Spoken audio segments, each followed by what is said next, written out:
Yes, hello everyone. अभी हम लोग कंप्यूटर सिस्टम के बारे में पढ़ रहे हैं अपने हार्डवेयर पेपर में। वहाँ पे अब हमें क्या करना है, ऑपरेटिंग सिस्टम अपने मशीन पे डालनी है। Operating system no doubt hard disk के ऊपर डाली जाती है, तो पहले हमें हार्ड डिस्क को समझना होगा। अब हार्ड डिस्क क्या है, तो सेकेंडरी मेमोरी है हमारी, ठीक है। प्राइमरी मेमोरी में रैम और रोम आता है, सेकेंडरी में आपका hard disk, pen drive, CD etcetera आते हैं। इसमें से मैंने सिर्फ हार्ड डिस्क को लिखा है, यहाँ पे लिखा हुआ है हार्ड डिस्क या हार्ड ड्राइव।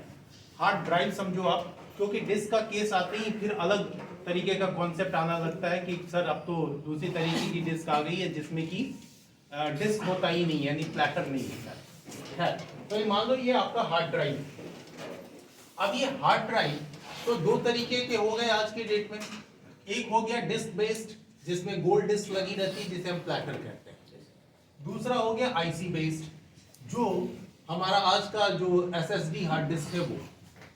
अगर आप प्लेटर वाले यानी डिस्क बेस्ड हार्ड डिस्क की आप बात करते हैं, तो वैसे केस में हार्ड डिस्क तीन तरीके के। एक पाटा जो पहले यूज होता था, पैरेलल एडवांस टेक्नोलॉजी अटैचमेंट। फिर दूसरा साटा, सीरियल एडवांस टेक्नोलॉजी अटैचमेंट। तीसरा SCSI, small computer system interface, ठीक है। इस हार्ड डिस्क की कनेक्टिविटी हमने मदरबोर्ड में देखा था कि 40 पिन का एक स्लॉट होता है जिसमें हम कनेक्ट करते हैं थियोरेटिकली 40 पिन, बट प्रैक्टिकली इसमें होते हैं कितने पिन, 39 पिन। एंड उसके बाद में ये स्लॉट अब नहीं आते मदरबोर्ड पे, ये हार्ड डिस्क भी बंद हो गई। अब इसके जगह पे साटा हार्ड डिस्क यूज हो रहा है, जो साटा स्लॉट के साथ में कनेक्ट होता है, जो हमने अपने प्रैक्टिकल के ड्यूरेशन में भी देखा था कि ये साटा केबल के थ्रू कनेक्टेड है। फाइन।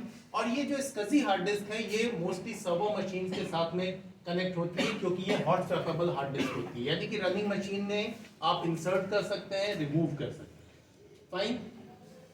अब ये तो तीनों हार्ड डिस्क जो है वो हम बात कर रहे हैं कि ये प्लेटर बेस्ड हार्ड डिस्क हो गया, डिस्क बेस्ड हार्ड डिस्क हो गया। अगर इस डिस्क बेस्ड हार्ड डिस्क की बात करें तो इसमें जो प्लेटर का केस होता है वो कुछ यूं कि ये प्लेटर है, प्लेटर के बीच में एक राउंड होता है, जो एक्चुअली राउंड इसलिए होता है क्योंकि ये प्लेटर एक स्पाइंडल मोटर से कनेक्टेड होता है हार्ड डिस्क के अंदर, ठीक है। बट इस प्लेटर को ट्रैक्स एंड सेक्टर्स में, ये जो मैं ड्रॉ कर रहा हूं ये है सेक्टर्स में डिवाइडेड होता है, और इसके होते हैं मल्टीपल ट्रैक्स।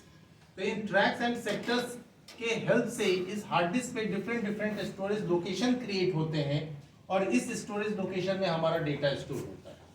और इस प्लेटर को, इस डिस्क को फास्ट मूव कराना होता है, यानी कि रन करता है। इसको रन कराने के लिए ही यहाँ पे ये स्पाइंडल मोटर लगा होता है जो इसको मूव कराता है।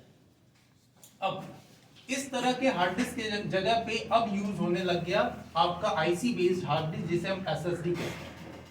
एसएसडी का मतलब हो गया सॉलिड स्टेट डिस्क, ठीक है। अब ये सॉलिड स्टेट डिस्क आने लगे दो नाम से। एक को कहते हैं NVMe M1 and NVMe M2। अभी आप लोग जो अपने सिस्टम में यूज कर रहे हैं वो M2 यूज कर रहे हैं। फाइन। वैसे NVMe का फुल फॉर्म होता है नॉन वोलाटाइल मेमोरी। इसमें कोई प्लेटर का कॉन्सेप्ट नहीं आता।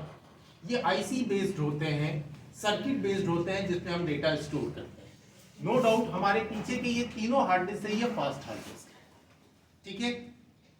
अब इन हार्ड डिस्क में से कोई भी हार्ड डिस्क हो, हमें क्या करना है कि उस हार्ड डिस्क का यूटिलाइज करके उसके ऊपर में डिफरेंट पार्टीशंस क्रिएट करते हैं। Okay fine. तो डिफरेंट पार्टीशन हम नेक्स्ट में सीखते हैं, ठीक है।